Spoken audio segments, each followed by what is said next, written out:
there, man. Give me a break. Wide open. The hell are you doing? Come on, John. Kill him! Kill him! Kill him! Let's go! Woo!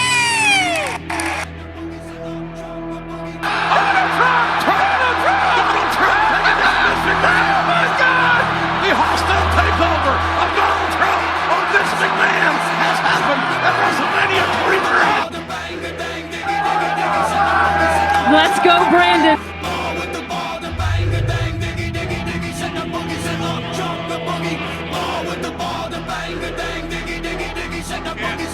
My name is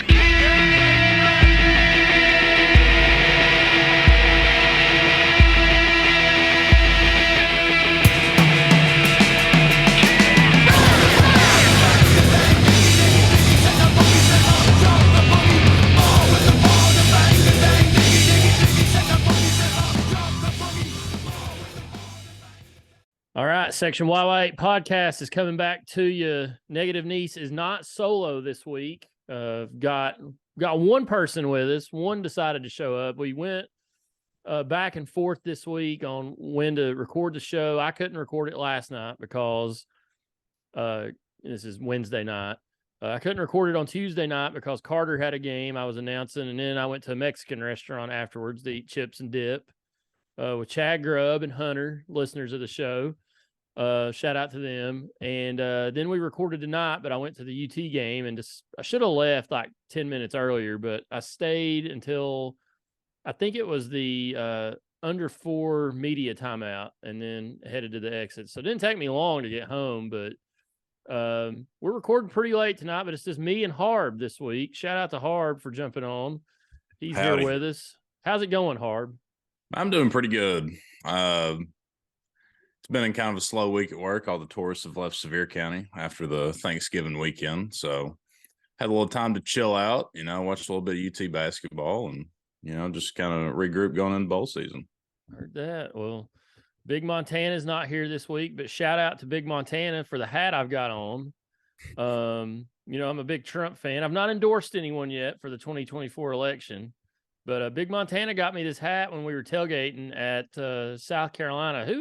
Who was that guy that came up selling these? Like, what was his story? I was on the other side, so I wasn't paying attention. Well, him and that younger fella, they had on like bicycle police officer uniforms. Party Patrol, that's right. Party Patrol. That was their name. They had badges that said Party Patrol. And they walked up as bullshitting, kind of just, shooting the bull. And then they turned into salesmen real quick, talking about selling ball caps and whatnot. And next thing you know, Nease ends up with a Trump 2024 cap on his head. Yeah, for those listening and not watching the podcast this week, I have a Trump 2024 hat on, and it says "Take America Back," and it's got the Trump logo on the side. But I originally thought he was giving it to. I didn't know who this guy was. When I came back around the truck, you had it in your hand and just laid it on the bed of the truck, and I was like, "Hell, did he just give Harbin that hat? I'm gonna take it." Yeah, he got into a sales pitch. And they turned it into a sales pitch, and I laid that thing on the ground. I said, "I'm good, buddy. Thank you, though." Yeah, and then Big Montana looked at me and he said, "You want it?" And I was like, "Not really." And he's like, "Well, I'm gonna get it for you for your birthday." So I don't know what it's like, $20 or something. I don't know. Apparently, it went to like Veterans Affairs. Supposedly, I think it went in his pocket. To be honest, yeah, probably. Yeah, but Party Patrol was going around the fairgrounds parking lot there in Williams-Brice Stadium outside of South Carolina. But those proceeds are probably going to his party fund. I'd say they're probably already spent. Yeah.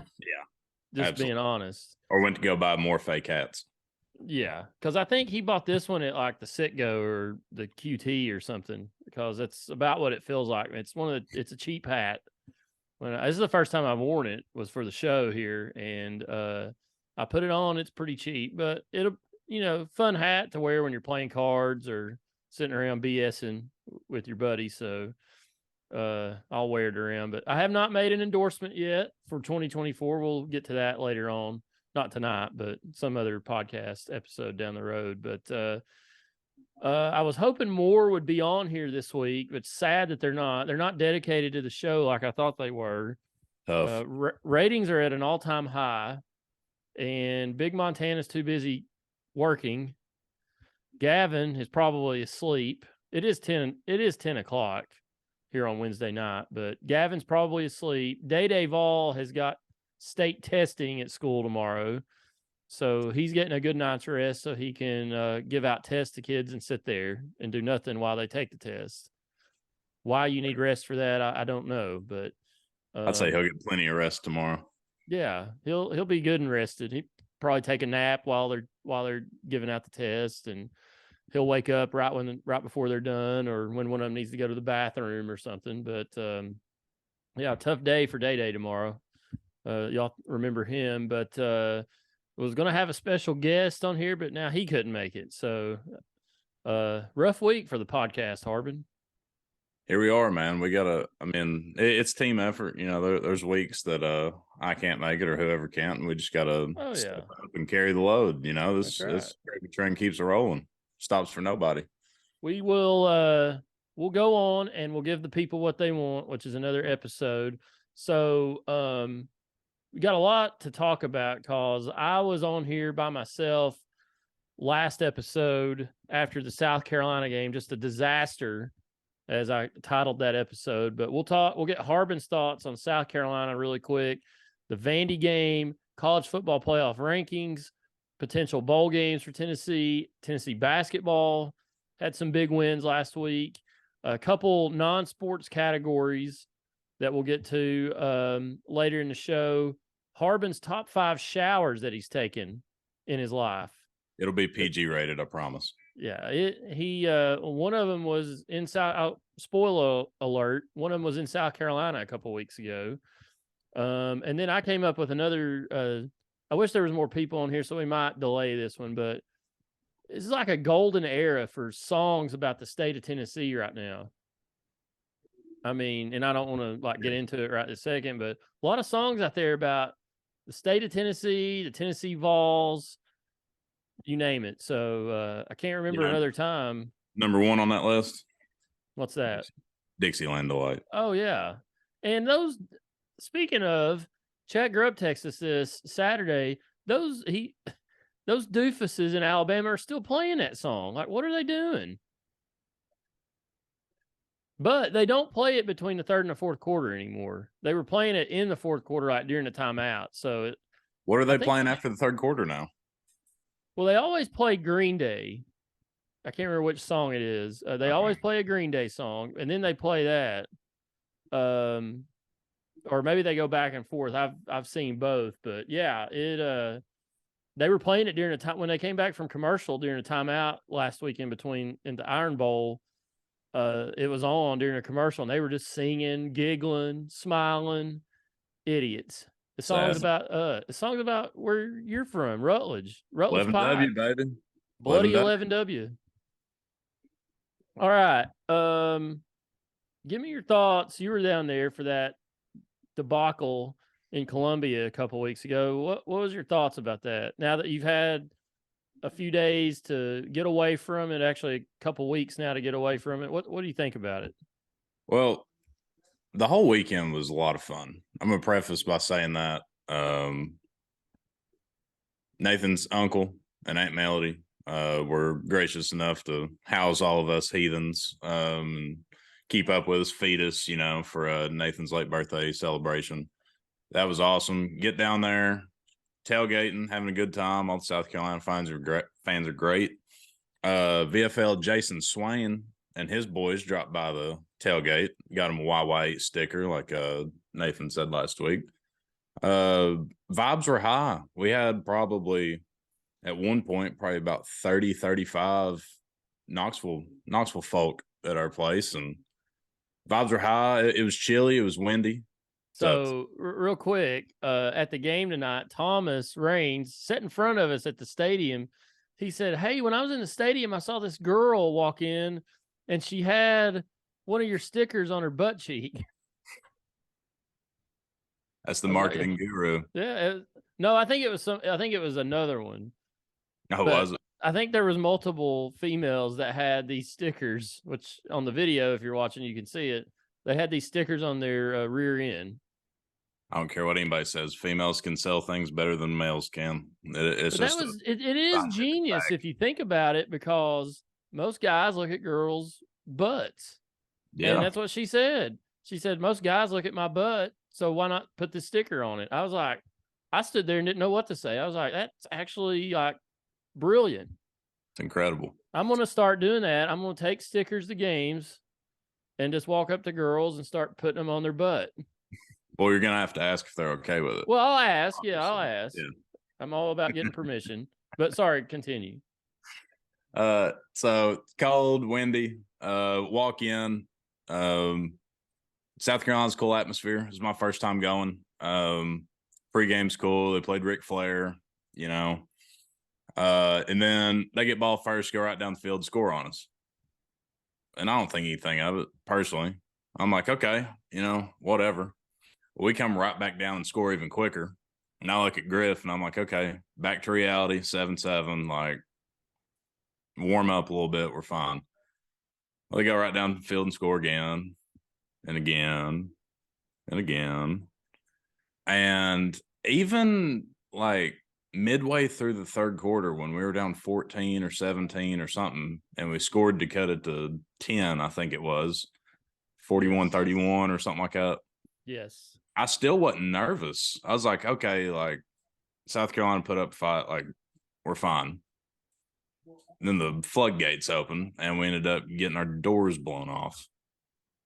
And I mean, I was madder than hell leaving the stadium. We left shortly after Hooker went down. I couldn't stomach much more after that. Side note, losing the game, whatever. I've seen us lose a lot. That's fine. I can handle it. But a guy like him losing a shot at a Heisman, losing a shot at playing for a national championship, and probably costing himself a good amount of money, that hurt. That's the biggest takeaway that I had from it. Like, that's what left me with a pit in my stomach. Going after that, seeing what all happened in college football this past weekend, which is literally everything Tennessee would have kind of needed or benefited from if we'd have taken away from South Carolina. I was so mad. I was like, South Carolina, Spencer Rattler and Shane Beamer is the reason we're not going to be playing for a potential chance to play for a national championship. It sucks. This feeling's gonna sit for a long time, probably until we actually make it there. I mean, like you said last week, it's up there with that 2001 loss. And personally, I'd say it's worse. I mean, you go in there as 22.5-point favorites and you lose by 25. Man, good grief. That's good a grief. huge turnaround. Good grief, Nease. Good grief. Well, so I think after this past weekend, where you see Ohio State get blown out at boat raced in the second half at home by Michigan, and then you see LSU lose, and you see who am I missing here? Oregon lost again. Clemson lost again. So you see all this stuff happening around us, and you're like, if we would have just gone in there and taken care of business, like, where would we be? We would be in the top 4 right now. We'd be 3. I promise you. Yeah. So and that hurts. Michigan beat Ohio State by 3 touchdowns in the shoe without their best player. Yeah. And that's what sucks about it, because that all that stuff happened. I think one thing that did make me feel a little bit better about it was seeing Clemson lose to South Carolina, because it makes the loss that we had not look as bad, even though the committee, and we'll talk about that in a minute, looks to put more weight on losses than they do wins. But that was kind of a silver lining there a little bit, I guess. But it stunk this past weekend seeing, because we needed Ohio State to lose. We needed LSU to lose to get them out of the way. And we needed Clemson and Oregon. All these teams around us lost. There's still like, if we were still in there, you would still have like TCU there that could lose this weekend. Michigan could lose again this weekend. USC's right in there. We probably would need them to lose this weekend. So there's still a lot that could have happened, but God, just think about where we would be right now if we hadn't have played so awful at South Carolina and gave up 63 to the team that scored 6 points, 0 on offense the week before that. And the one of the most annoying things that I've heard over the last couple of weeks is, man, before the season started, you would have jerked somebody's arm off for 10-2. Yeah, we would have. Yeah, you're right. But as time goes on, expectations change as you go. Like after we beat Florida, LSU, and Alabama, you got one thing on the brain. 99% of the time. I mean, we lose to Georgia, fine, whatever, cool. We still had a clear path to get where we wanted. And yes, like in July, if you'd have told me we'd have went 10-2 and lost to Georgia and South Carolina, I'd been like, okay, the Spencer Rattler thing worked at South Carolina. Cool. Coming second in the East, probably go the Orange Bowl or the Cotton Bowl, it's looking like right now. Hell yeah, I'd have jerked your arm off for it and paid you a lot of money for it. But a month ago, if you'd have told me 10-2, I'd have been so mad. Kind of like how I am right now. Yeah. I mean, it's just we had it on a silver platter, and we did what we've done for the last 20 years, which I'm getting a little negative now. But yeah, I mean, if you just said we were 10-2 at the start of the year, which I think Big Montana did pick us to go 10-2 and said we would play in the Sugar Bowl. I think we were all like, heck yeah, I had us going 9-3. I think Day had us going 8-4. I think Gavin was either 9-3, 8-4. But yeah, you're right. We would have been. But now that you look where we were, losing to South Carolina is kind of a knife in the side. You know, it stinks because that's not, we were supposed to beat them. We're better. I still think we're better than they are, even though they beat us. But that's not you beat Alabama, Florida, and LSU, and you still go 10-2, and that's what stinks about it. Yeah, it's tough. And then kind of segue into the playoff show last night. They're going to try to screw us out of the Orange Bowl and throw Ohio State in there because they don't want to go to the Rose Bowl again. Yeah, like it's all making a little perfect little storm, and yeah, my head might explode soon. So I've talked to several people about this. There are people that are convinced that this happened, people that we know. Do you think Tennessee, because there's rumors flying about problems in the locker room between Banks, Hooker, and Milton and somebody else? Who knows what's true? It's like Michael Scott on the gossip episode. Like, who knows what to believe? But do you think the defense threw that game? I can't before you answer.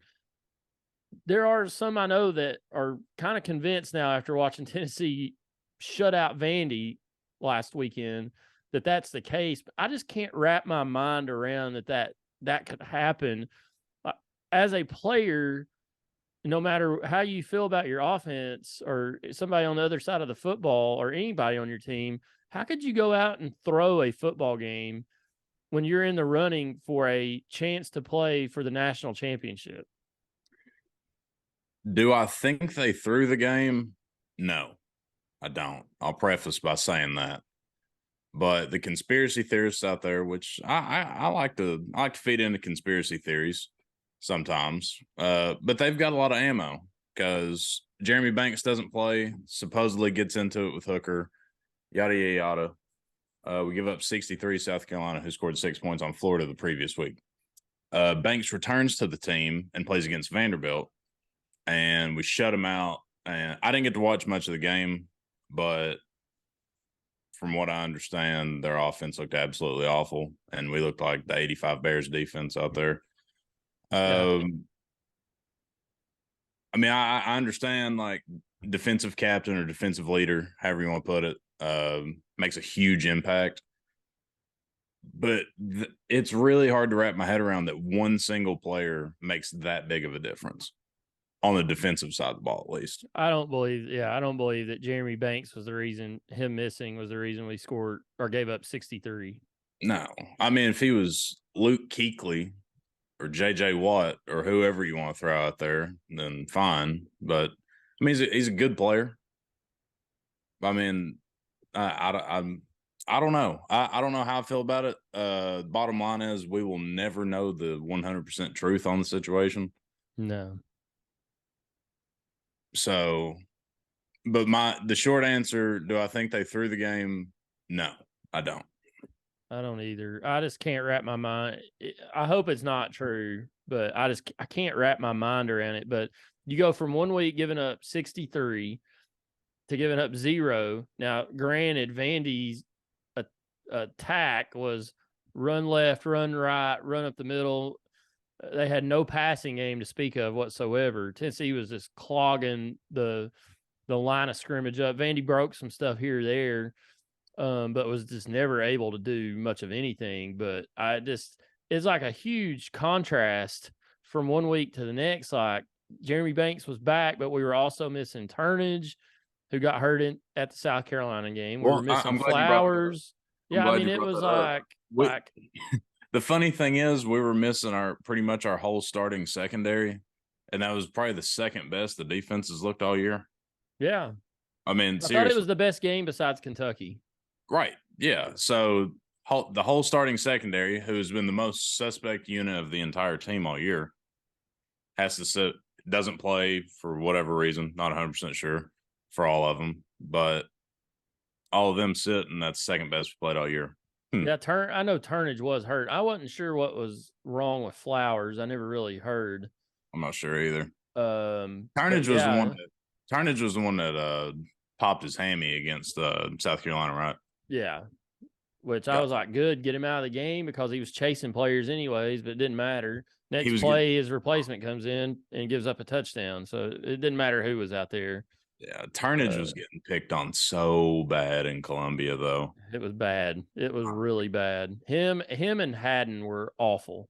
And really, I'd throw Flowers and McCullough in there, too. They were terrible. Well, I don't know where in the world they were most of the night. The thing that made no sense to me was, like, our front seven's been solid all year. I'd throw them in the solid category. I think it's fair. We got absolutely zero pressure against South Carolina.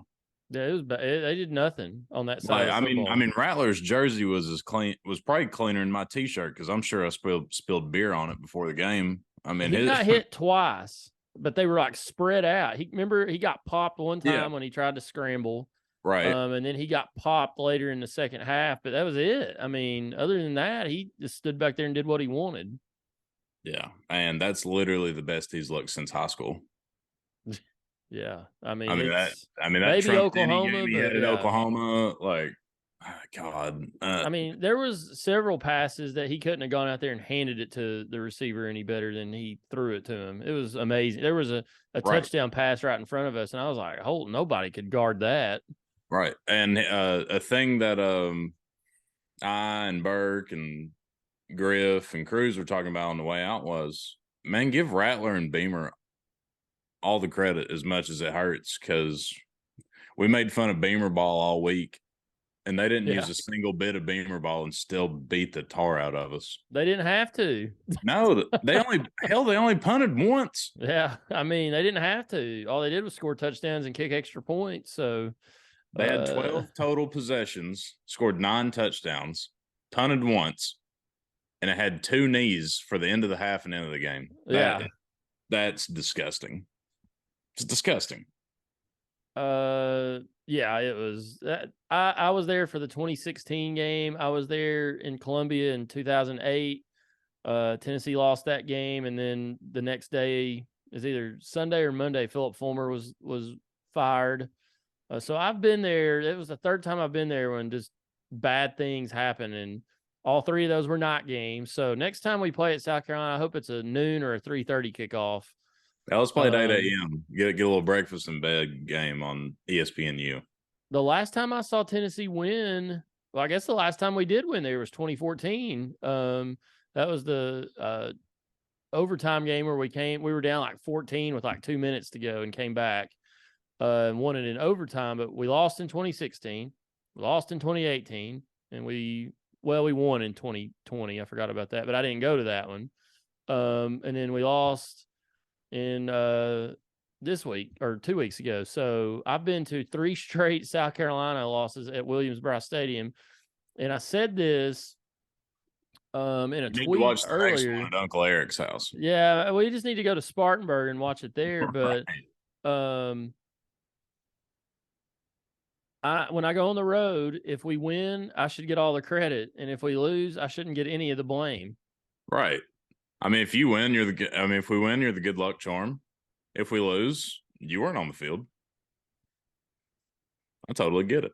Yep, that's what Trump said about the Republicans losing the election. So same thing applies to me. Not my fault, but if we win, then all credit to me. So Tennessee beat Vandy 56-0. That was a bloodbath. You didn't get to watch much of the game, but all you missed was Tennessee running off tackle, touchdown, Tennessee running outside, touchdown. Milton threw a bunch of bombs down the field. Most of them were overthrown by 3 to 5 yards. So yeah. So I'm not so. Like I said, I didn't get to watch a whole lot of it. For those of you that know, Coach A, Tom Arsenault, I was at his 80th birthday party Saturday night. It was absolutely electric. Live band, open bar, great food, had some barbecue. But I had it pulled up on my phone. I watched a little bit of it when I could. It was rainy, it was cold, it was windy. I'm going to give Milton the benefit of the doubt and not put a whole lot of stock into how he looked because of the conditions. I mean, it's Vandy, man. Here's my second point. That's Vandy. Run, beat them by 50. That's exactly how that should go every single year. Treat them like they're Carson Newman or somebody like that. Have 80% of the crowd wearing orange. Go home and wait for your bowl game. That's how it should be every year. Yeah, it's, Griff, I played golf with Griff Saturday morning, and he was like, oh, man, I'm nervous about this game. And I'm like, why would you ever be nervous about playing Vanderbilt? Why in the world would you ever be nervous about Kentucky? I don't worry about either of those teams, ever. I don't Maybe bet in on basketball, but I don't bet on Tennessee games, but when that line opened up at 14, I was like, I literally texted like 4 buddies. Shout out Danny White. I texted buddies, and told them take a loan out and put it on Tennessee because this is free money. We're going to give Vandy the red ass treatment after a stunning loss, and that's exactly what happened. But on a serious note, it was very good to see us bounce back because I was a little. I was not anxious, but I was wanting to see how we would respond after just throwing our season away by 3+ touchdowns. So it was a positive to see how we responded. So I will say that. yeah, I thought it was Heupel's brief career here. I thought it was one of his better coaching jobs with all the distractions that were going on around the program and how we lost South Carolina to get the team back together. They could have easily not played well at all, and I thought they just came out and just dominated. Of course, Vandy sucks, but they just came out and dominated. I mean, we saw Vandy beat Florida and Kentucky 2 weeks in a row before they played us, and they looked like we were playing Carson Newman. No offense, it looked like we were playing Carson Newman. Up, baby. Talon's up. It is what it is. But yeah, it was really encouraging to see how they bounced back because I was never nervous. But however, I've been scorned very much in my lifetime by the University of Tennessee. So I was like, man, nothing shocks me at this point. But I was never nervous. But it was nice to see a little thumping to finish season, get a little bit of that bad taste out of our mouths, and get a little momentum headed into whatever bowl we end up in. Yeah. I thought it was a good way to end the season. Like we said, 10-2. You beat Vandy 56-0, which is supposed to happen. You beat Kentucky this year, which is supposed to happen. We broke the streak to Alabama, 15 years. We beat Florida at home for the first time since 2016 and only the second time since 2004.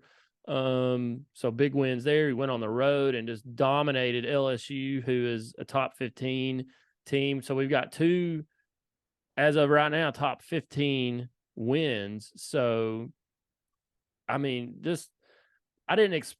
I thought we would win 8 or 9 games, but the way we went about it this year totally caught me off guard. I was not expecting to be in the college football playoff talk, national title talk, SEC title talk. I mean, I picked Tennessee. I mean, we didn't even talk about Alabama or Georgia game at the start of the season. We were like, pass, that's a loss. And then once the season got going, it was like, man, we can beat Alabama. We can go down and beat Georgia. And we did beat Alabama, but obviously didn't beat Georgia. But they didn't run over us like Michigan ran over Ohio State. That's for sure. Ohio State, God, such frauds. I don't even want to waste here's a Gavin quote. I don't even want to waste good oxygen on talking about them. I heard that. Before the season, I said I was kind of thinking 8-4. And then I said optimistically, I think 9-3. But one thing I did get correct, I said we will probably beat somebody that we probably shouldn't, and we're probably going to lose to somebody that we shouldn't, just because of our play style. That's like, and then unfortunately, fortunately, whichever one you want to look at it, we beat Alabama, which as the season went on, I just kind of think we're a better football team all across for over the 22 positions on the field. They just have Bryce Young, who's a superhuman. And then we go out and lose to USC Junior, who I think we're better than at all 22 positions on the field. So, yep. I mean, it is what it is, man. I would still consider this season a success. I would give it an A minus, somewhere in that general region. Probably an A. Yeah. So college football playoffs. Tennessee is at 7 right now. What do you think about it? Too high, too low, about right? We're like, my thought is we should be, I thought 6th or 5th, but what do you think? We're too low. And it's because we're behind Alabama. If you want to keep Ohio State at 5, whatever. You know, us and Alabama both have 2 losses. I get it. You're not going to hear me complain too much about that. But on the committee show last night, they had Oregon State ahead of Oregon, who are both 9-3, and Oregon holds the head-to-head. Florida State is 13. LSU is 14. Florida State beat them by 1 first week of the season. Keep in mind, that's in September. A lot of people are like, oh, you lose in September? Like, that's better than losing in October, November. And then you have Alabama and Tennessee, who are both 10-2. And the good guys in orange hold the head-to-head, but somehow we're still behind them. And we have the 2 better wins. We beat LSU, the one common opponent we have. We beat them by 27, and Alabama loses to them, which I totally get it.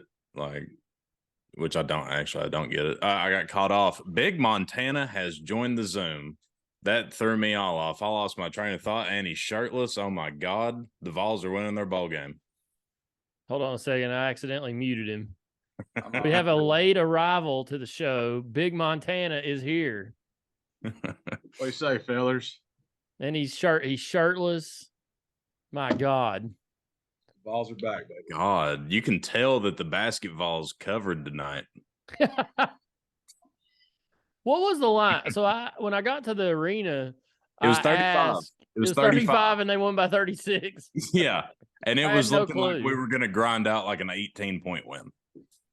Yeah, it was a slow go there, but yeah, I asked Thomas when we were there. I said, "What's the line?" He said, "I don't know. I don't look at lines during basketball season." And I said, "Well, I do, but I forgot to look pregame, so I had no clue that it was 35. I mean, I figured it was between 25 and 30, but There's nothing better than a good 10 team, sorry, college basketball parlay on a Saturday in the winter. I Just agree with gets you by. that. Big for those of you that are just listening to the audio, Big Montana entering the Zoom call was the equivalent of Undertaker sitting up at WrestleMania. that was absolutely incredible. I lost my damn train of thought. Yes. we just needed Jerry. We just needed the King in here to go. My God! Ah! By God, King! I want just getting off track here. I sent this or I think Big Montana sent me a clip of it, and it was Austin hit everybody in the ring with a chair, and it was Backlash 2000, the best WWE pay-per-view ever, in my opinion. If you have Peacock, go look it up. WWE Backlash, the year 2000. The main event was The Rock versus Triple H.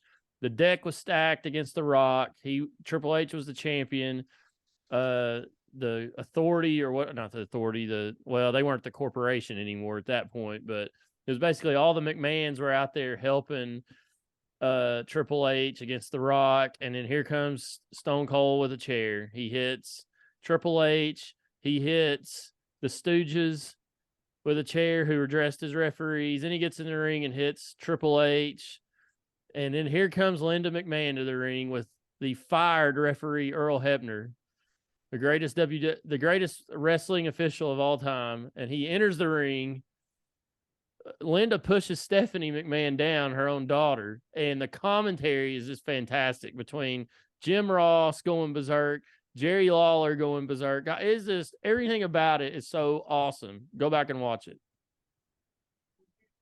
So what we were talking about, Big Montana, was the playoff rankings. Harbin, I don't know where you were. I've totally zoned out here. I have zero idea where I was. You said we should be ahead of Bama, which I agree with. We should be at least 6. I know where I was at. Yeah. Okay, go ahead. Finish up. Pretty much they put Oregon State ahead of Oregon because they're both 9-3, and Oregon State holds the head-to-head. Florida State and LSU are both 9-3. They put Florida State one spot ahead of them because they hold the head-to-head. And Tennessee and Alabama are both 10-2. We hold the head-to-head. We beat LSU by 27. Alabama loses to LSU. It's the only common opponent we have. And somehow we are 7 and Alabama is 6. I don't care how I sound when I say this. It's just true. If you switch the helmets, it's not even a discussion. Hell, they've probably got us at damn 13 with that resume. Like, seriously. Because their best win is what's Alabama's best win? Is it Texas? It's Texas or Ole Miss. Texas and Ole Miss. Yeah. I mean, good grief. Who else good grief.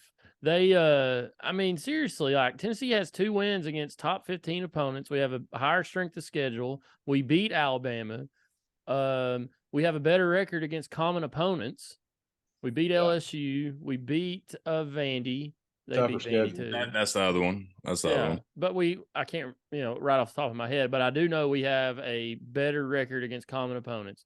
Every category that they supposedly use to rate these, we're better than Alabama, but yet they're holding this loss against South Carolina, which I understand they're holding this loss that we had against South Carolina against us more than the wins that we picked up. And they're giving Alabama credit for the losses they had, because their losses were to us by 3 and to LSU in overtime by 1. So they lost at the buzzer twice. Who cares? They still lost. Here's my question for you two fellas. It's real quick. I just need to ask you a question. So they say that losing early is better than losing late. And sure, whatever. Let's say we would have lost to Florida. That's September. And then we are 10-2 now. We beat South Carolina. They would still have Alabama ahead of us. Oh, yeah. Yeah, losing early or late when you wear orange does not make a damn difference. It is what it is. Go ahead. Sorry. No, I was going to say I'll get to Big Montana, but Thomas at the game tonight said, I don't know who tweeted this, but he was kind of agreeing with it that while we do have a big name, we don't have the Ohio State, Alabama, Clemson type where we've won for the past decade plus. I mean, we have good tradition. We've won a lot of games in our history, but we don't have that recent history that they do. So that might be an issue. I don't know, but they kind of give those guys the benefit of the doubt with it.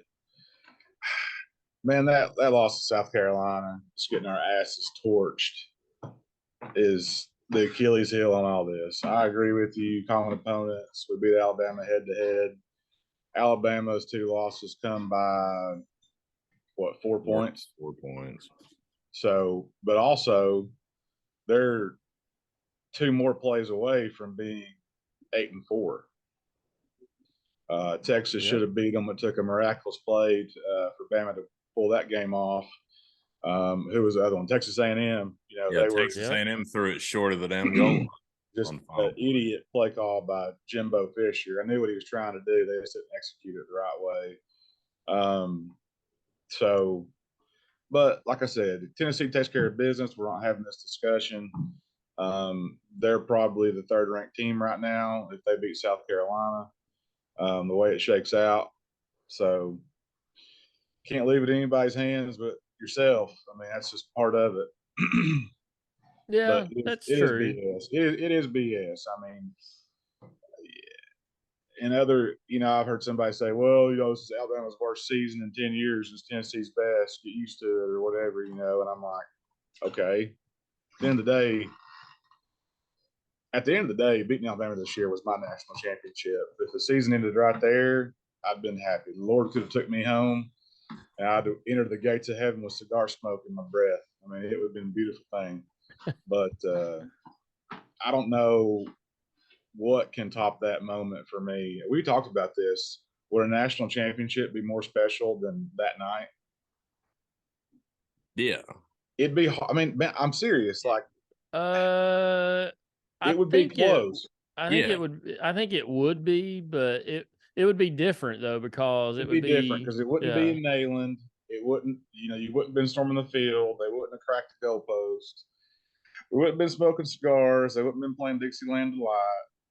But it would have been special. But I think they're 2 totally different things, though, to be honest. And I'm not taking anything away from the Alabama win. Like, I mean, hell, I was right there with you boys. Hell, I cried. I mean, I ain't even gonna lie about it. Well, I mean, we're talking about a regular season win in October versus a national championship, which is going to be at least 25 years since the last one. When we do win one, when we do win the next one, and I get it, like, Bama's our game. That's our game every year. And we hadn't beat them in, 14, 15 years. I get it. But, I mean, national championship, Cumberland turns into a damn river. Probably. Oh, yeah. Yeah. Did y'all talk about the South Carolina game? I'm sure you did.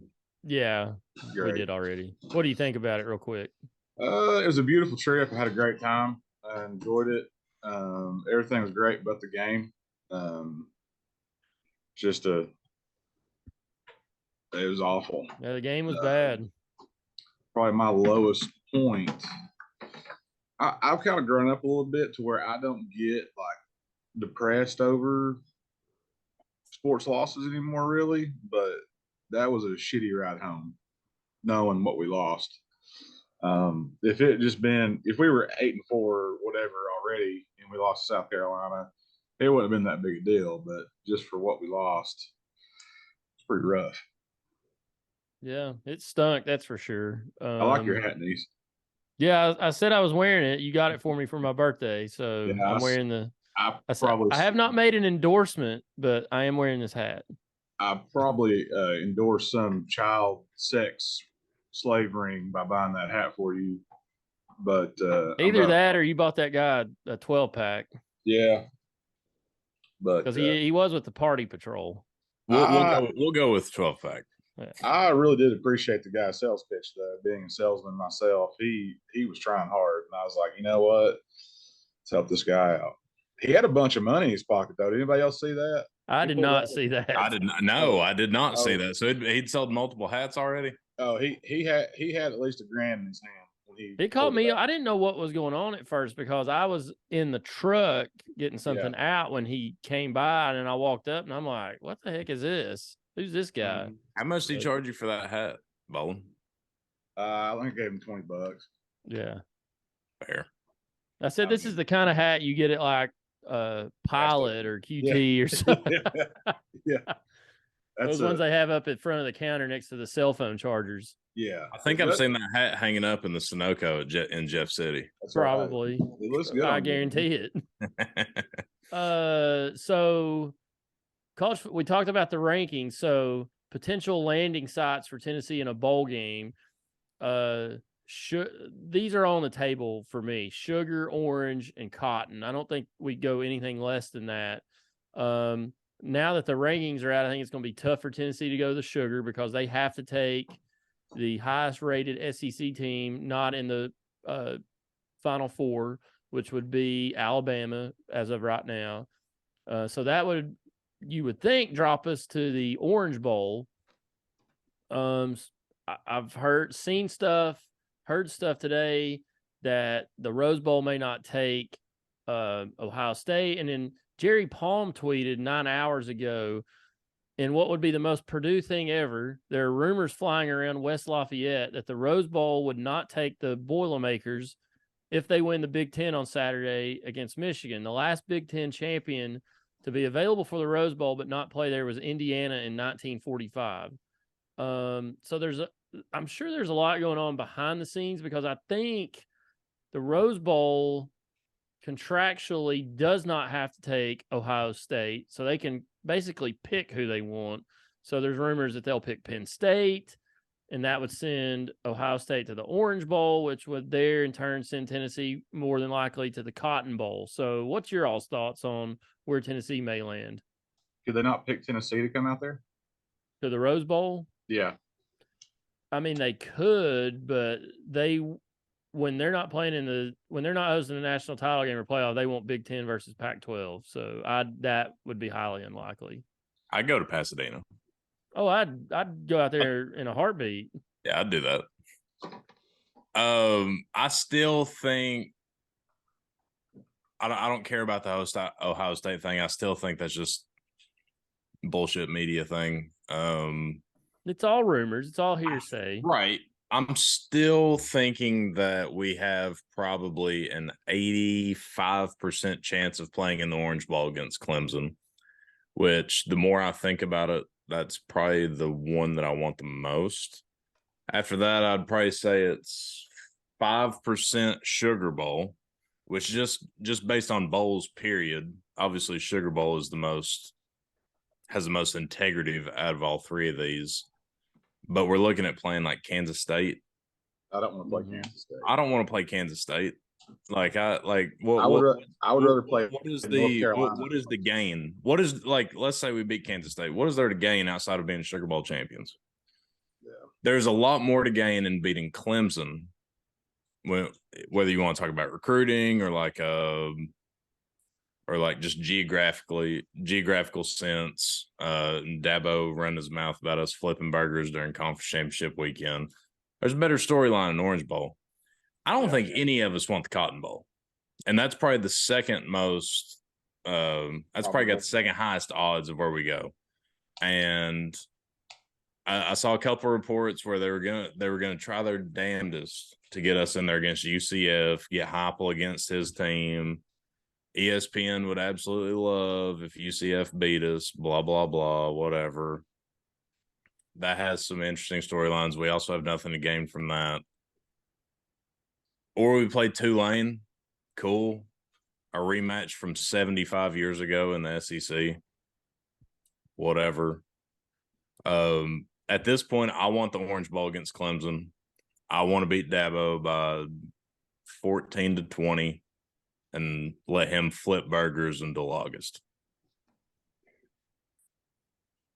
I agree. I want Clemson just from personal friendship level. I got a bunch of friends that attended Clemson. I just think it'd be fun. We're just talking about this. It's going to be an expensive trip to Miami, though. I don't think I'll make the trip. Are you gonna go bowling? I probably won't, just because it's Christmas time and Yeah. I'm already selling blood to pay for all these gifts. I would go to New Orleans if we went to the Sugar Bowl. I would go. Maybe. But I'm not going to Jerry's World. I mean, shout out to Cowboys, they're playing great. I'm not going to Dallas. I'm probably not going to go to Miami. I would probably go to New Orleans. So there's that. So, what about you, Nease? My preference, and I'm being selfish here, is to go to the Sugar Bowl because my family's there, and it's been since 1991 since Tennessee's been to the Sugar Bowl. Last time we played there was against Virginia. So what is that? 31 years since we've been there. So, and the Sugar Bowl to the SEC is like the Rose Bowl to the Big Ten and the Pac-12. That's like back in the day, that's where you wanted to go. If you were the SEC champion, you automatically went to the Sugar Bowl because obviously there was no playoff or BCS or anything like that back then. This whole conversation is like crazy to me that, and I'm not saying I would love to play Clemson, don't get me wrong, but if we were having this conversation in the 90s or the early 2000s, said, well, I don't want to go to the Cotton Bowl. I don't want to go to the Sugar Bowl. Yeah. Like, those are two of the most prestigious bowl games you can play in. Well, I mean, the thing I don't like about the Cotton Bowl anymore is they play it at Jerry's World. It needs to be at the Cotton Bowl Stadium. That's a problem with it. Well, but, and the other thing they've ruined about the Cotton Bowl is the highest ranked group of 5 team plays in it. Yes. And cool. Normally, you have sometimes you have an undefeated group of 5 or a 1-loss group of 5 that has lost like an SEC or a Big Ten team, and it's cool. But how many group of 5 teams are there this year that are like actually pretty good? I mean, you got Central Florida, Houston, or no, Houston's not good this year. UCF lost to Navy at home. Then you got Cincinnati, who's not even playing. And their head coach bounced to Madison. He's not coaching. Yeah. I mean, Tulane's probably the best one of them all. Yeah, and they're a solid football team. The funniest thing about this whole conversation is in August, if you would have told us all that we would be fighting over whether we were going to the Sugar Bowl or the Orange Bowl on New Year's Day, we would all laughed. Here's another. I agree with you, and we touched on that earlier. Here's also, another.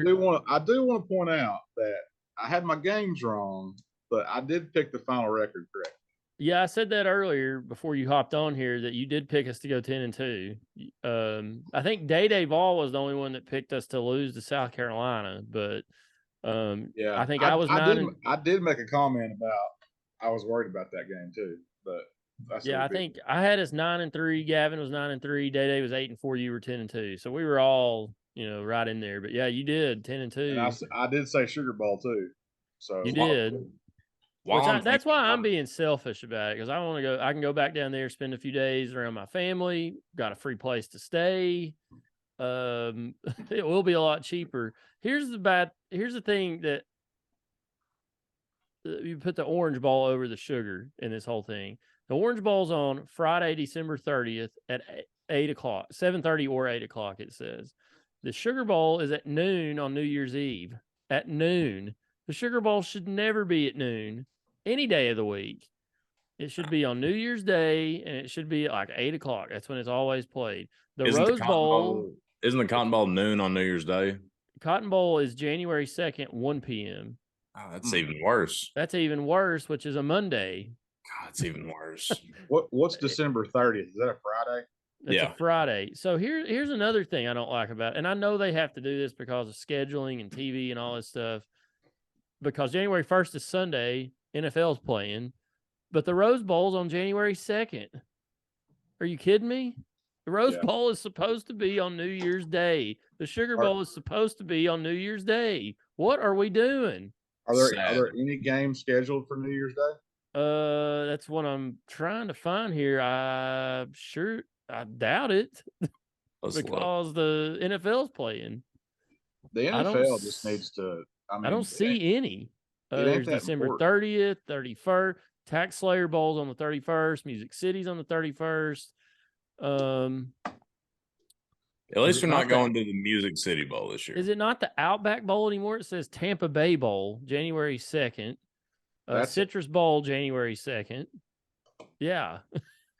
So college football bent the knee to the NFL.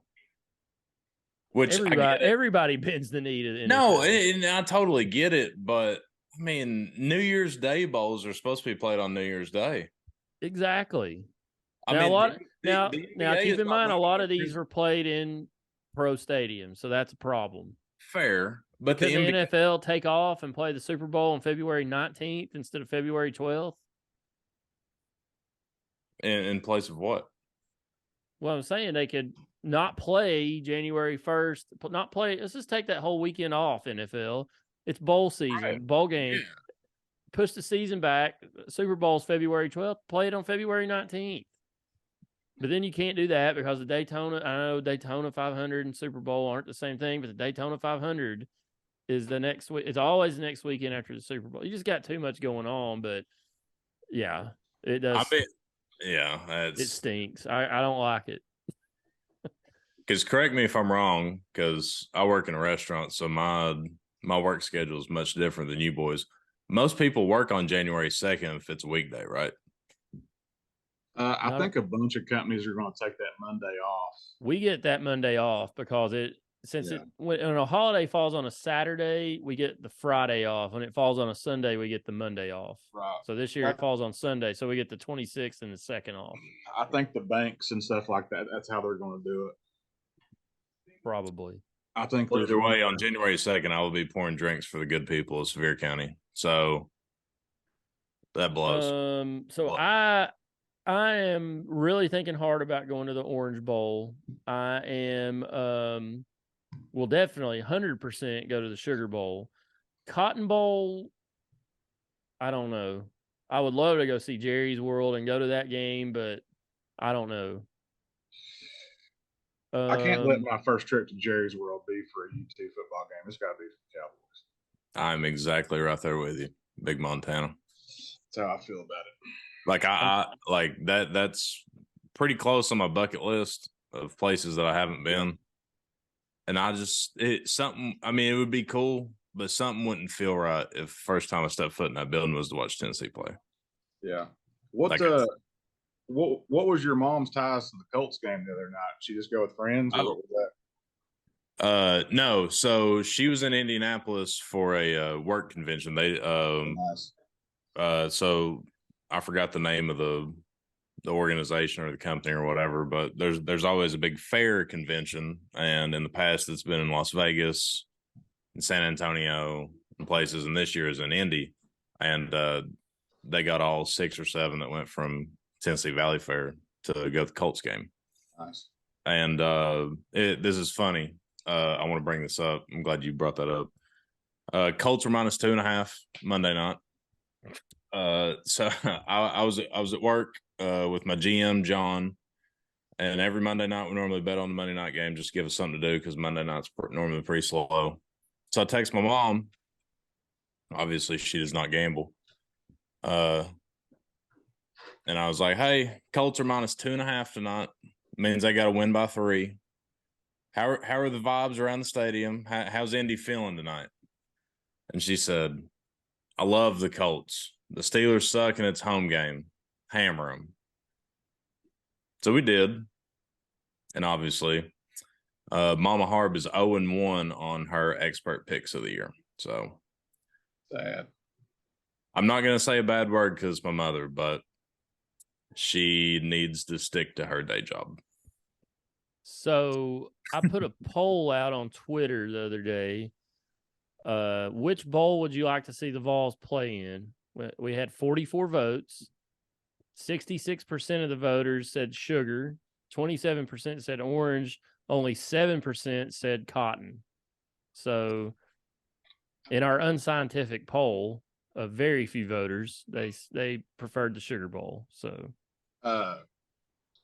mental fart here. Is the Orange Bowl still considered a New Year's Six?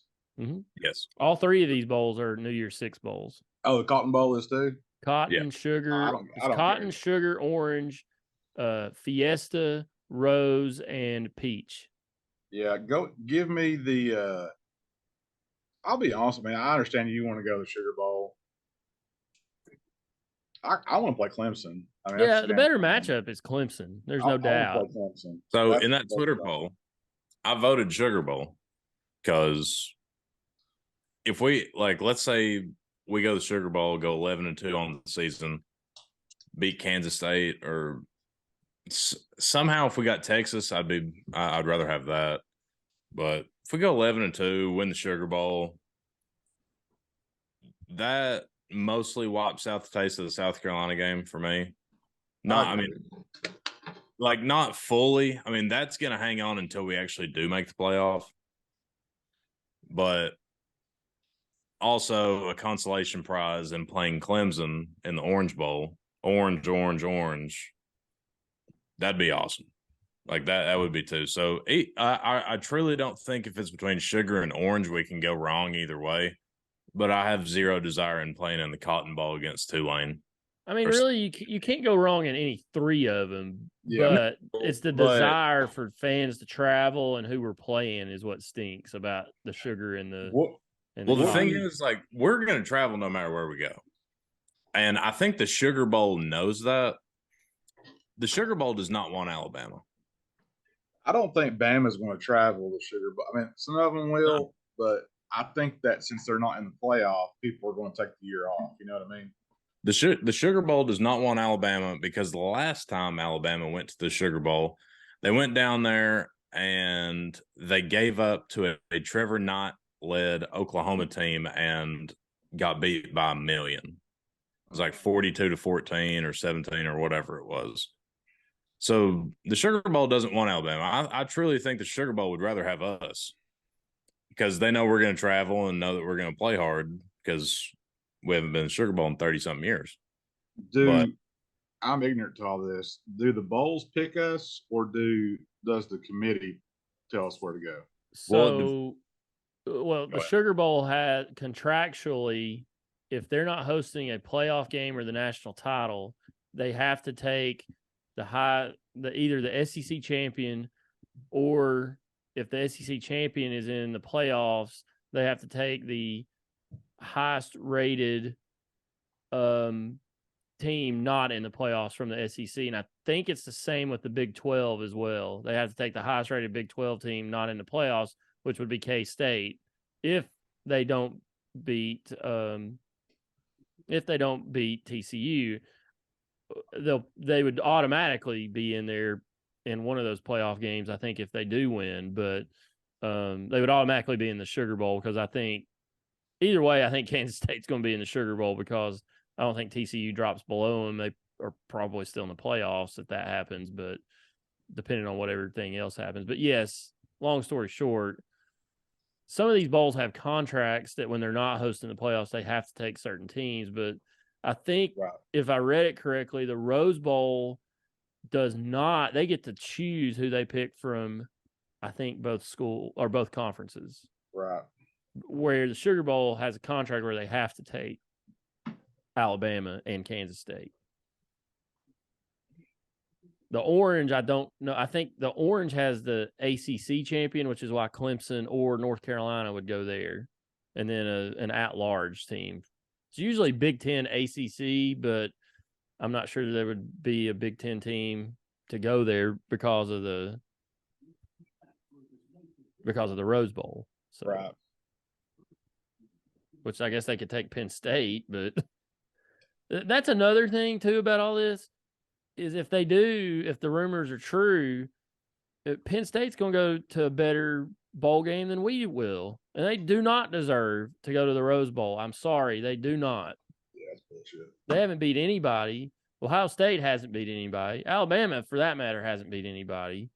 So Ohio State's best win is a 10-2 Penn State team, whose best win was against an 8-4 Purdue team. Yeah. Who is coached by Jimmy Himes' boy, Jeff Brom. So here's another thing, too. Two things, actually. If we didn't have, now this is a lot of what ifs. If we didn't have divisions, Tennessee would be playing Georgia for the SEC championship this Saturday. If we were in the SEC West, we would be playing Georgia for the SEC championship this Saturday. It's because we're in the East and Georgia's in our division and we lost 2 games. We're not playing for the SEC title. But, I mean, this is another thing that says Tennessee is better than where they're ranked, in my opinion. Right. But we've always had to deal with this at Tennessee because we used to run up against Florida back in the 90s until we started beating them. And we would be sitting there top 5 or 6 in the country, not playing for a conference title, going to the Citrus Bowl because we lost 1 game to Florida. Yep. I truly think with a healthy Hooker, we're probably the 2nd or 3rd best team in the country. I truly believe that. I mean, we shit the bed in Columbia. It is what it is. I mean, we're all mad about it. But if we still play think without him, we're top 5. We played 10 games in Columbia, 10 games in Knoxville, and 10 games on a neutral site. We win 28 of those. Yeah. I mean, it was just one of those freak things you can't describe. Without Hooker, which I don't think that truly matters when you're talking about resume and ranking teams, but without Hooker, I would say with Milton, our ranking is probably pretty accurate. I still think we're top 5. Ish. I mean, we're better than Ohio State. Yeah, probably. And us and Bama would probably be a pick 'em. I picked that game right too, by the way. Yeah, I'll eat my crow. What Michigan did to Ohio State, I thought Ohio State was going to do to Michigan. So I'll eat my crow. Boys, can flame me for 15 seconds. I think Michigan wins the national title this year. No, I'll take you up. I'll take you up on that right now. No, I still think Georgia wins, but I think the Michigan-Georgia game would be a lot better than it was last year. Because that was awful last year. If USC is the 4 slot, is there any chance that they give Georgia a scare? No. I mean, I agree. I think they might hang around for a quarter or a half, but Georgia pulls away. Georgia absolutely dismantled Tennessee's offense, and I think Tennessee's offense is more high-powered, more explosive than USC on their best day. I agree with you. They knew exactly how to stop us, and it would be the same results, I think. And Georgia has sleptwalked all season except against us. They have sleptwalked all year. They really have. That's what I'm thinking. This Michigan team, man, they can run the football, and I think it's going to be a lot closer than what people think. Georgia's sleptwalk, and they gave up 1 point more per game than they did last year. But it's just the games the Missouri game, they could have easily lost that game. Yep. There was another game where they kind of sleptwalk around Georgia Tech this past weekend. I mean, I know they blew them out, but for a half of football, it was like they were up 13-9 or something like that. So I think they're one of those teams that turns it on when they need to. Yeah. While we're speaking of USC, it made me think of this. I had this discussion at work earlier. The Maxwell Award goes to the Player of the Year in college football. They released the finalists for most of the awards today. The finalists are C.J. Stroud, Ohio State, Caleb Williams, USC, Hendon Hooker, University of Tennessee. That's Player of the Year. The Davey O'Brien Award for Best Quarterback in the country. The finalists are C.J. Stroud, Ohio State, Caleb Williams, USC, and Max Duggan, TCU. You're kidding me. I have not heard these. I didn't know that. No, I swear to God. So my question to you boys and to all the listeners in the state of Tennessee and across the country and maybe outside the country in the world, I don't know. How can the finalists for the college football player of the year be 3 quarterbacks and the finalist for the best quarterback in the country also be 3 quarterbacks, but it's a different 3? Someone please explain that to me like I'm 6 years old. Besides the fact that Hendon Hooker wears orange. And I just saw here that Max Duggan won the 2022 Johnny Unitas Golden Arm Award. Is it Well, just me or is he not very good? Is it just me or is he not very good? If I we're mean, going to give a Golden Arm Award, it needs to go to Joe Milton. I've never seen anyone throw a football like That is unbelievable. This is that. I was 9 sitting there hours watching ago. that It comes Vandy out. game. Dude, like, he throws a football like a golf ball. Here's my thing. If you're going to put – so Stroud and Williams, I get it. That's fine. Put them in there. But if you're going to put any quarterback ahead of Hendon Hooker, the only one that I think you could argue would be Bryce Young. Truthfully, like non-biased, I think it's Bryce Young. But the one after that would be the old boy from North Carolina, Drake May. How in the hell? And I've taken my hat off. I'm pissed now.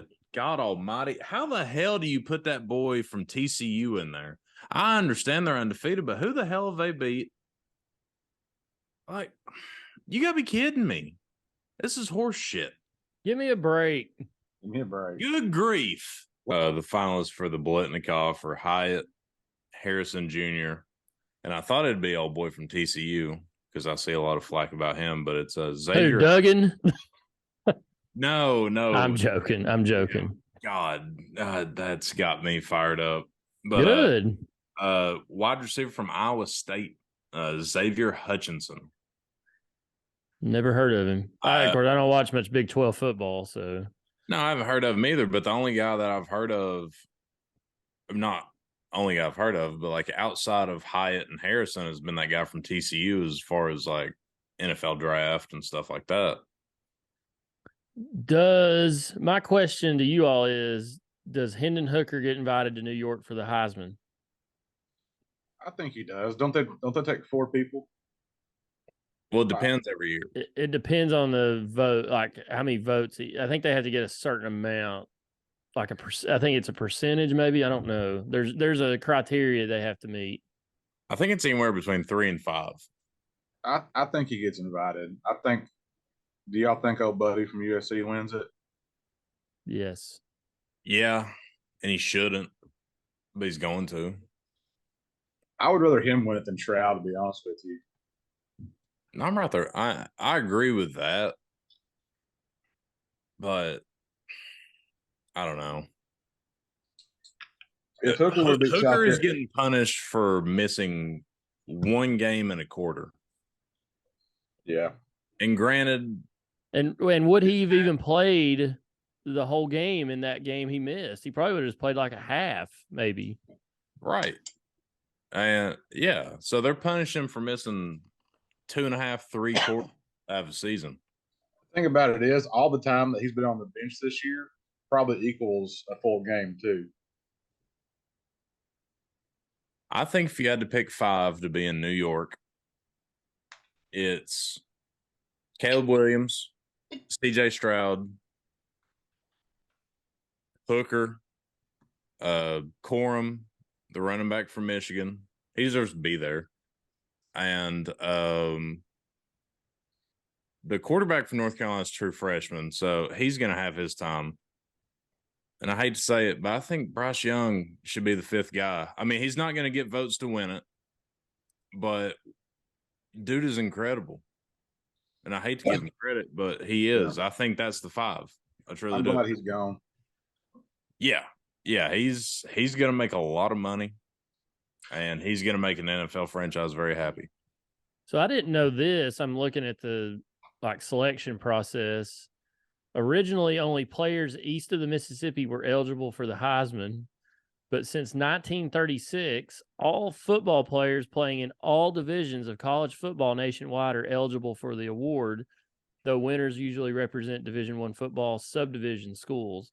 So you could be at Carson Newman or Maryville College and be eligible for the Heisman. I didn't know that. I just thought it was a D1 award. I had no idea. I had heard the thing about only certain players were eligible. I didn't realize it was east of the Mississippi, but I think it says here that the top 4 in votes get to go. I don't know that that's correct. While you're looking, you said Carson Newman. It made me think of something. I want to give a special shout out to Braxton Westfield, good buddy of mine, with COVID year and other things. He was in his final year of eligibility. He's a wide receiver over at Carson Newman this year, and he's a finalist for the D2 Heisman. Nice. Kid's Nice. a straight up baller. Just want to give him a shout out. Great dude, great ball player, even better guy. So just want to give him a shout out for that. Fear of the creek. Does he listen to the show? Doubtful. We can change that real We quick. need to get him to listen. Maybe we can get him on and interview him. Even Well, though no Vol fans would know who he is, but Right. We could change that real quick when I tell him he got a shout out. But very seriously, dude has potential for Sunday talent, and that's not a joke. keep your eyes open. Kid's flat out freak. Remember the name Braxton Westfield. If he pops up on your Twitter feed saying he got picked up by somebody, don't be surprised. Keep Nice. your eyes and ears open for Braxton Westfield, Carson Newman Eagles. I think Hooker should go to New York for the Heisman Trophy ceremony. He's one of the best players in college football. He deserves to be there. I don't care if he got hurt or not. The College Football Playoff Committee put Ohio State in the playoffs a few years ago with second, third string quarterback. So that's bullcrap.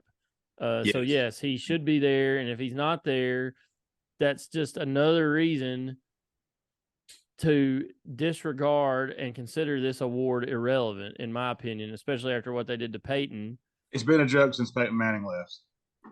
I mean, that was 25 years ago, and I'm still bitter about it.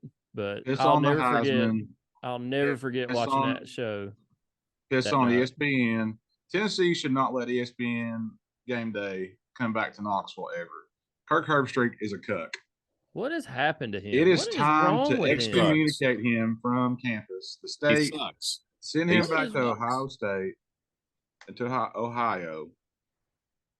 I don't understand what's happened to him. He used to vouch for Tennessee, and he's like a hater. I don't get it. I don't know if it was because he took so much crap last year after the mustard throwing and golf ball incident. I don't know what's going on, but it's just clear as day. He'll say it's not, but it's clear as day he has a bias against us for some reason.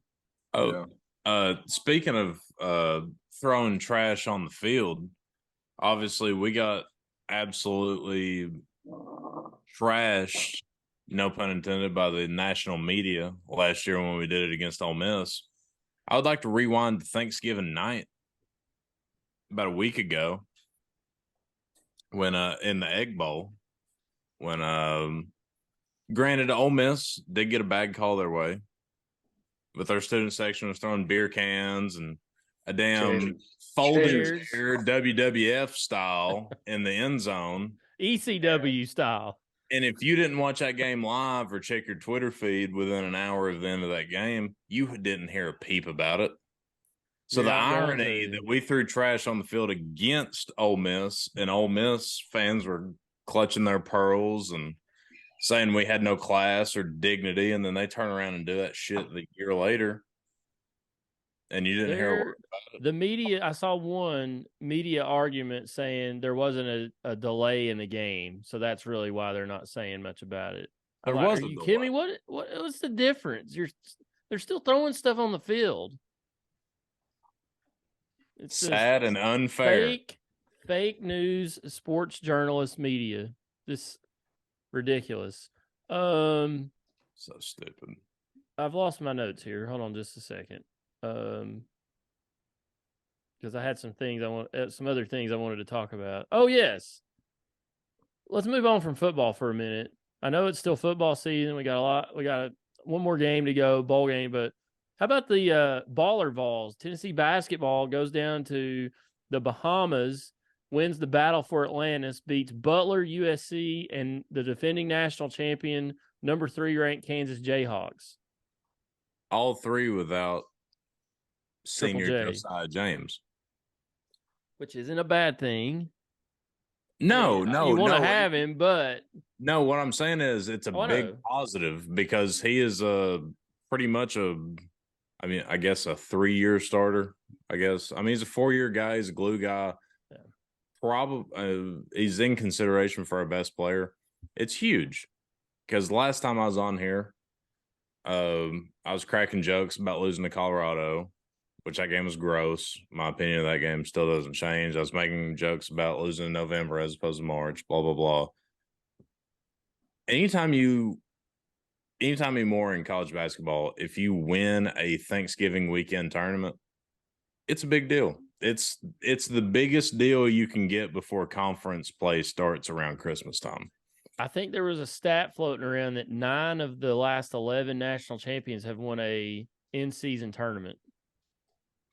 Any type of tournament play where you're playing a team like Kansas, a blue blood, at the end, and you're not getting time to prepare, and you still go out there and make a game or win, it's got to give you confidence because that's basically what March is. I mean, you don't know who you're going to play. It's show up, put the ball out there, do your thing. So I even tweeted about it. I said, kudos to Rick Barnes and the Vols for being able to do this. Very, very impressive. And on top of that, you can say what you want about Butler. I was one of those people. If you get invited to the Battle for Atlantis, you are normally at least projected inside the top 40 college basketball teams because that's who they want in these tournaments. We started off slow. We beat them by 26, I believe it was. Mm-hmm. Also on Thanksgiving Day, I didn't get to watch I got to catch the very end of the USC game. I was over at my cousin Tiffany's house in Asheville, North Carolina. Did a lot of traveling. Got to watch like the last probably 10 minutes of regulation and overtime. I don't know how good USC is, but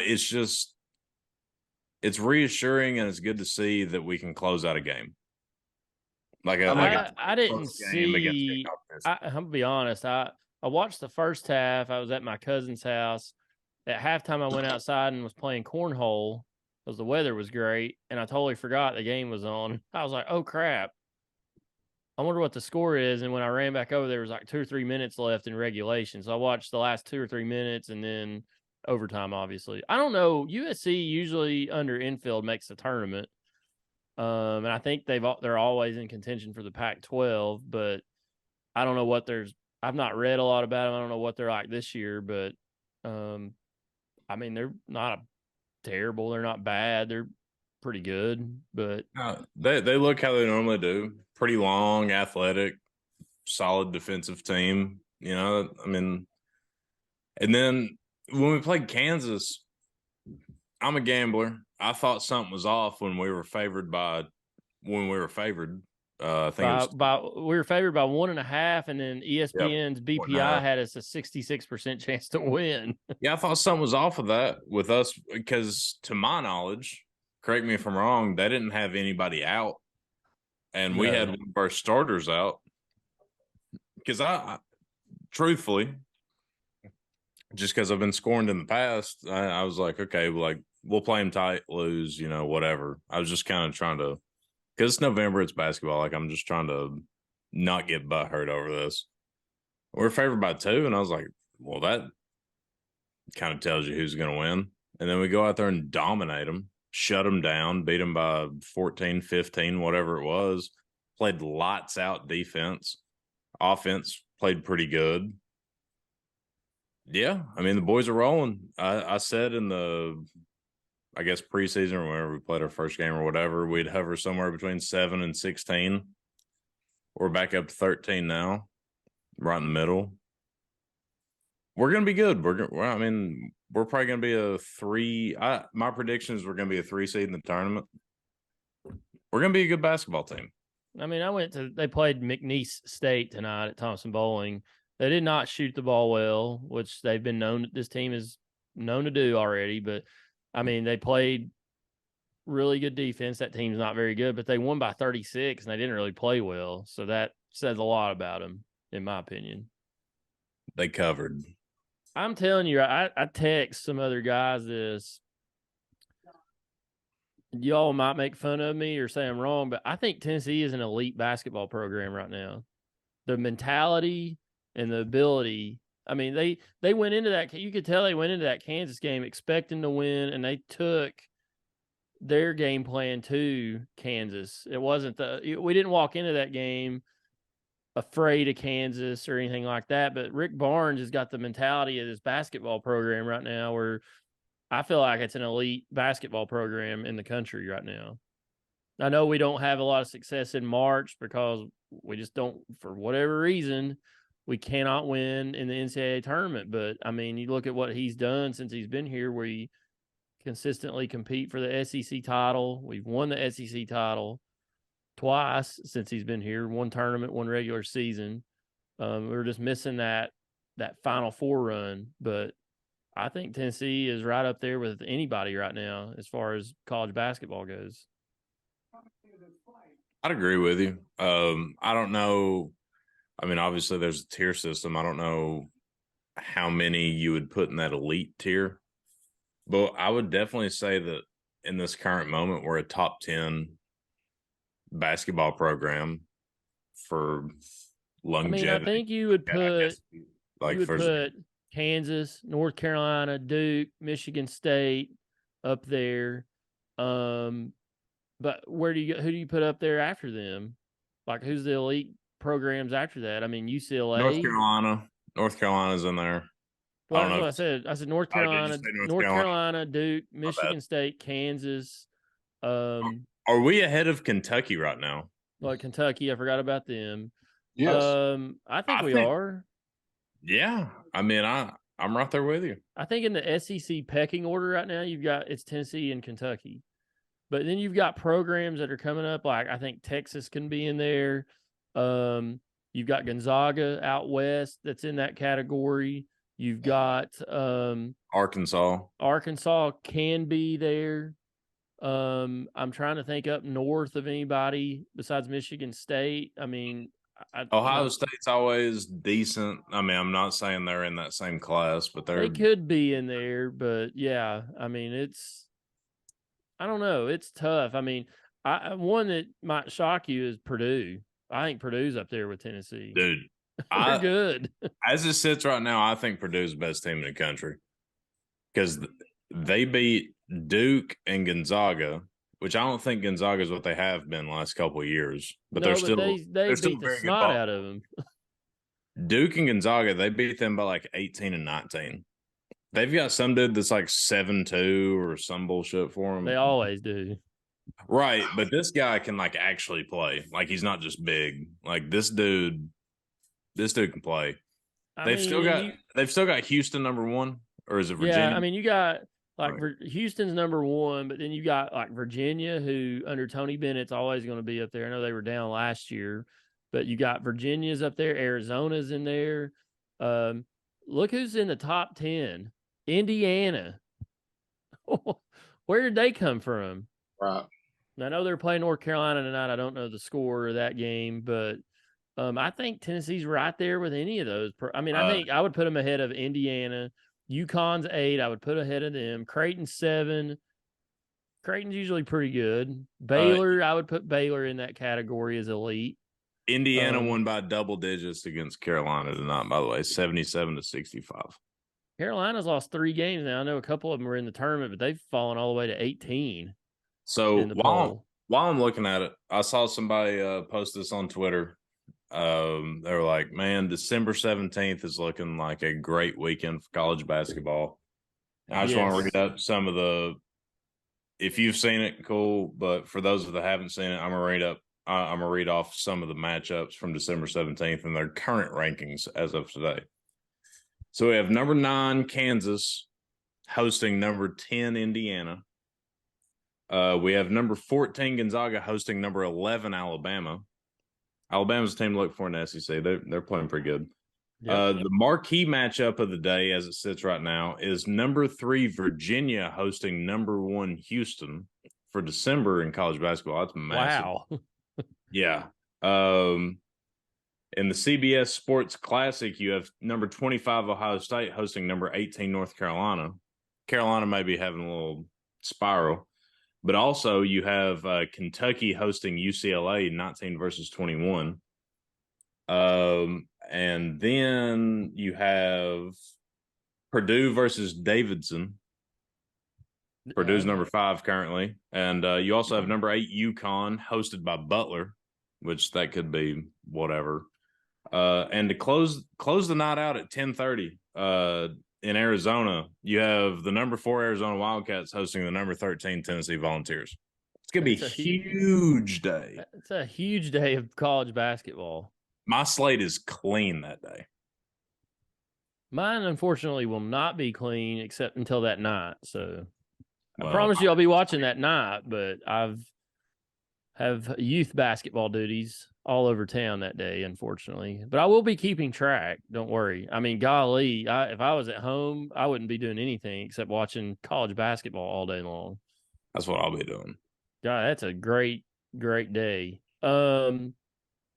So we'll keep tabs on the Vols basketball team. They don't really have I think they play Alcorn State this Sunday at Thompson Bowling, and they really don't have a big opponent until they play Arizona. So they got a couple games here since the Bahamas between them and Arizona. So to get ready for that one. All right. Before we get off here, I teased this last week. Harbin, this was all Harbin. I came up with the idea to put it on the show because of what he was saying.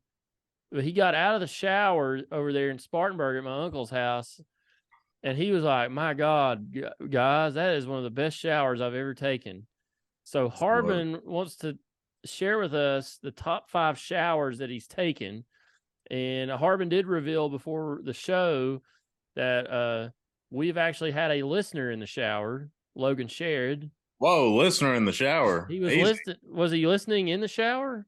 I'm not sure. I thought you said he was listening in the shower. He may have been listening in the shower. I'm going to go with Logan was listening to us in the shower. I believe it. I mean, the guy's a busy man. He's got a double task, you know. I mean, he's got to wash off that body after a long day with UPS, and he's got to get his section Y8 before he gets to his before you tell us about your showers real quick, all this stuff going on Instagram about people's Spotify and what is that, they're Wrapped or whatever that is. Right. Nick Bain, listener to the show, posted his top 5 podcast that he listens to, and we're not even in it. Sad. Unbelievable. Nicholas he told me to stop crying, and I told him no. Nicholas, you're probably not listening, but I will tell you this in the upcoming days: do better. Do better. Be better. Just do better. Be smarter. All right. Tell us about your top 5 showers. All right. So I've thought about this long and hard over the last couple of weeks. Some of these aren't. By the way, that's what she said. That's what she said. Right. Yeah, I knew when I didn't want to interrupt you. No, you're good. I knew it was coming. That's what she said too. Hey-oh. Some of these are pretty vague, but once I describe them, you'll understand. So, top 5, coming in at number 5 on the list. This isn't. I guess this is a specific one. When I moved into the house I lived in at Carson Newman, I'd probably been there for probably 3 months or so, or actually it was longer than that, probably like 5 months or so. And then fall break, Thanksgiving, or whatever rolled around. I went back over to the homeland, Granger County. And our water pressure at the house in Jefferson City sucked. It was awful. It was like taking a bath underneath the damn faucet. So that first shower back in like good, clean water pressure that I was used to, that's number 5. And it was also being at home, like that helps. At number 4, we are going with now listener of the show, Austin Hayes. We were on a beach trip one time, and we was in Myrtle Beach, South Carolina. It was my senior trip, but everybody else was a year older than I was. It was at this shithole motel in Myrtle Beach, South Carolina. It's called the Sea Dip. Google Earth it, you'll see it. It's not much. That room was awful, but that shower had the hardest water pressure I've ever been a part of. I'm talking like you get off the beach and you got like a little bit of sunburn, it's gonna hurt, which personally I prefer. So that's probably number 4 for me. At number 3, listener of the show, Logan Sherrod, the one that we alluded to. I was in his wedding this past September. He got married on the day of the Pittsburgh game. I'm not going to hold that against him. The night before, all the groomsmen stayed night at his house. Well, the morning before the wedding, I hopped in. We all got ready at his house. I hopped in the shower. I jumped in there and turned the water on, and I was greeted by a surprise on the back half of my body. It wasn't necessarily my backside per se, but it was like lower back, and obviously the water's cold. They have a shower head that's about belly high in their shower, straight out of the wall, that shoots out like a damn super soaker. So they have an overhead one and one outside. And at first it caught me off guard. At first I hated it. But once the water got warm, I realized that it was one of the most incredible experiences of my life. Because you don't have to necessarily cover up like this to get your whole body warm if it's cold outside, whatnot. I enjoyed that one a lot. Coming in at number 2. This one's random. And I'm also kind of rambling because I need to fill out a top 5.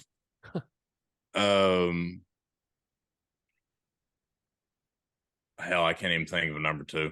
We're going to skip number 2. Logan Sherrod's shower can be number 2 and number 3. That's how good it was. And coming in at number 1 was at Uncle Eric and Aunt Melody's house in the pool room in Spartanburg, South Carolina. So it was the morning before we went to the game. We was all hanging out, getting ready, whatnot. Well, most of the bathrooms inside were taken. Well, I remember from the night before that there was a bathroom out there.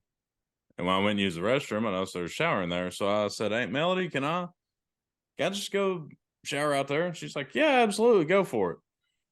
And boys, let me tell you, spiritual experience. It's like holy water coming out of that shower head. I'm telling you. I mean, so you had to walk outside, and it was about 40 degrees that morning. It was chilly. I mean, it was chilly, and I wasn't feeling too hot from the night before. So I was dreading that walk. It wasn't a long walk, but I was dreading it.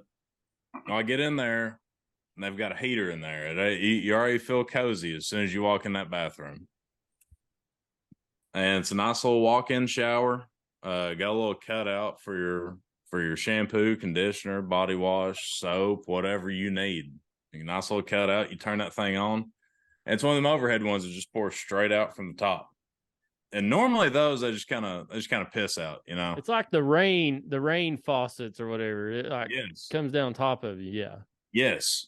So most time when those come out, they just kind of piss out, like whatever, they're cool because they're right above you. This one was like Shawshank Redemption rain or the Notebook rain for those of y'all that are in touch with your emotional side. It was absolutely incredible. I turned that sumbitch all the way on hot. God, I mean, and I just sat there. I guarantee they were all like, where the hell's Harb at? I sat in there for probably 15 minutes, just soaking it in. Like, damn, I've never felt a shower this good. So, and I did wash myself. I didn't just sit in there. I washed myself. And then I walked back in. And I didn't want to be a captive of the moment. So I walked back in after I got dressed and everything. I was like, guys, that was the top 5 shower I've ever had. And now that I've had probably 2 weeks to reflect on it, that's probably the number 1 shower that I've ever been in my entire life. So it's funny because I've never taken a shower in that shower. Next time I go over there, I will take a shower in it. You're going to have to. I'm going to have to now. But poor old Burkhart in the room he was in. So for some reason, the whatever you call it, the control or whatever it is, turn a shower on, his shower knob is backwards. And he could not figure out for the life of him. So he took a cold shower while Harbin's standing out there taking a hot, was like glorious shower. Yeah. We forgot to tell Burkhart that it's the opposite. So when you turn it on hot, the water's cold. When you turn it on cold, the water's hot. So I took a shower in there. That's where I stay in that room most of the time when I'm there. And I just flat out forgot. So apologies to Burkhart. But yeah, I'm going to take a shower in that shower next time I'm over there. If I'm over there here in December, which I'm not sure if I will be or not, I will take a shower out there. I've used the bathroom a lot out there, just never taken a shower. I mean, it was incredible. I think there was a lot of preceding factors that went into it. Kind of like you and me staying outside till about 2 a.m. Not before. About what, 2:30, something like that? Yeah, 2:30. And when it's cold out, you don't know how much you've taken in, as far as alcoholic beverages are concerned. Well, I went down and about got ready for bed and kind of warmed up, and then everything kind of started hitting. Kevin Griff was like, "Hey man, you want to watch the new Top Gun? It's 3 a.m." I was like, "Man, we can start it." Yeah, I opened the door. I'm like, "What are y'all doing?" I was laying on the air mattress. So me, Patrick, Harb, and Griff slept in the basement. I don't know where Griff slept, but he fell asleep in a recliner. Oh, okay. I don't know where he ended up. Well, they turned on Top Gun in the movie room there at my uncle's house and started watching it about 2:33 in the morning. So I shut the door. I laid there for about 10 minutes with the door open and just light beaming in. I'm like, oh yeah, there's a door there. So I shut it and I was out after that. But yeah, I don't know how long y'all made it through there. I don't think it was long, but yeah, I probably paid attention for 20 minutes of it. I passed out. I tell you what, I did not get much sleep that weekend because we stayed up late that night. And then when we got back from the game, we ate, and then I went upstairs, and my cousin Reagan was like just full of hyper, like bouncing off the walls. And I stayed up there talking to her for a couple hours, and I looked down, I'm like, Reagan, I gotta go to bed. It's 2:30 in the morning. I'm like dying here. Tennessee lost. I'm tired. Well, I probably didn't. I kept waking up, going back to sleep, waking up, going back to sleep. When I got home Sunday afternoon, I ate dinner and went straight to bed. And I slept from probably about 9 o'clock till about, I think I slept through my alarm, woke up about 7 on Monday morning. So that was one of the pluses that I had with riding with Burke, is that I was back in my living room by 2:30 on Saturday. That's about when we got home. Yeah, we were right behind y'all. Yeah. Well, Burke don't mess around when it comes to travel. Leave early, get back early. We have an itinerary here. I've printed you off a 12-page packet. Please flip to page 9 for the scheduled events for today. You should see him on our golf trip. Oh, yeah. That's exactly what I was referring to. Like, we have an itinerary. And he's got that damn clipboard and damn 2-inch binder. Like, he's ready to roll. He's in full teacher mode when he's with us, or full dad mode. I don't know which one. So before we go here, SEC championships this weekend, a lot of championship games. Big Montana's in the running for the Pick'em championship. Prayers. So T's and P's to him. What are we looking forward to this weekend as we wrap the show up? I just want to sit on the couch and watch football.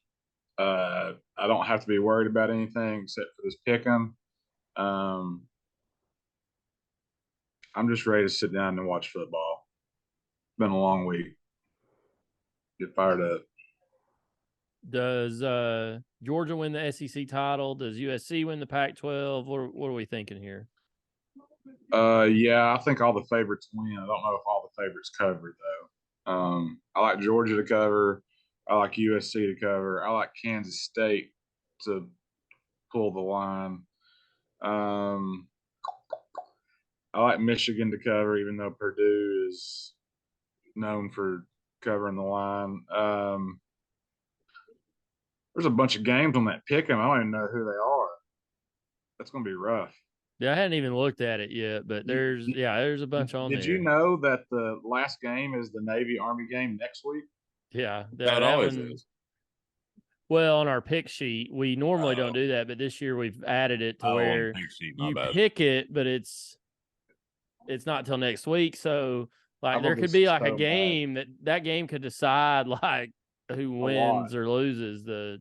It may not mean anything, but I hope it doesn't. I hope I win or lose Saturday night and it's decided. So it's always a fun weekend to pick games as the championship weekend because sometimes you never know what you're going to get. Most of the time it's uneventful, but there's that rare weekend where it can get a little crazy. 1998 comes to mind. Yeah. So I'm not putting money on these takes just right now, but in the moment, these are my takes. Georgia wins. I think LSU covers, though. I think LSU hangs a little bit just because of how weird college football has been this year. They get beat by 15 by Texas A&M, and then they hang with Georgia. They're up and down. I think that's how that goes. Just for an agent of chaos, for some reason, I'm feeling Utah going 2-0 against USC on the year. Personally, at this point, I would rather USC win because I do not want Ohio State in there. But for some reason, I'm just kind of feeling Utah. It wouldn't shock me if Michigan won like 49-7. Just wouldn't shock me. I